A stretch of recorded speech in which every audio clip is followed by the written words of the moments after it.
Israel Hamas युद्ध deal लागू होने से ठीक पहले मुश्किल शर्तें और नेतन्याहू ने बढ़ाई चिंता। इजराइल हमास के बीच युद्ध विराम रविवार 19 जनवरी को लागू हो रहा है, लेकिन इसकी प्रक्रिया शुरू होने से पहले सवाल और संकट के घेरे में आ चुके हैं, क्योंकि ये कहीं न कहीं इस विराम को लेकर बातचीत सामने आई है। हमास के साथ युद्ध डील को लेकर प्रधानमंत्री बेंजामिन नेतन्याहू शनिवार को टीवी पर एक स्पीच में खुले तौर पर उन्होंने कहा कि युद्ध विराम अस्थायी है और इजराइल फिर से हमले करने का अधिकार रखता है। इसके बाद से सवाल होने लगे, क्या ये डील या युद्ध विराम पूरा हो पाएगा, क्योंकि डील के तहत 3 चरणों में शर्तों को पूरा होना है। इसके अलावा इजराइल के प्रधानमंत्री बेंजामिन नेतन्याहू ने कहा, अगर हमास के साथ युद्ध विराम के दूसरे चरण के दौरान बातचीत विफल हो जाती है तो इजराइल हमास के खिलाफ फिर से युद्ध करने के लिए तैयार है।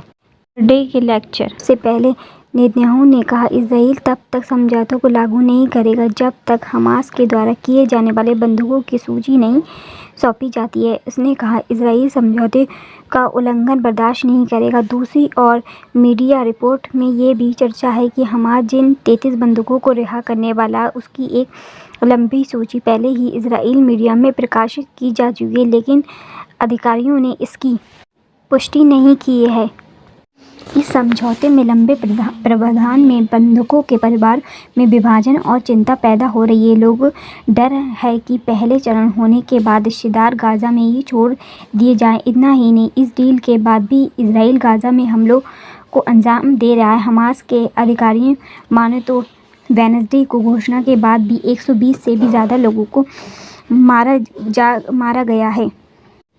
इस सब के अलावा चर्चा ये भी है कि नेतन्याहू अमेरिका के दबाव में आकर इस डील पर राजी हो गए हैं, हालांकि दिल से ऐसा समझौता नहीं चाहते।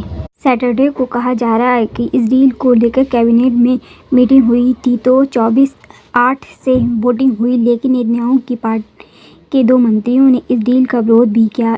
दूसरी ओर युद्ध विराम समझौते होने के बाद भी नेतन्याहू का कोई स्तर पर दबाव का समझौता करना पड़ा, जिससे बंधक बनाए गए सभी लोगों को रिहाई की मांग करने वाले हज़ारों लोग शामिल थे।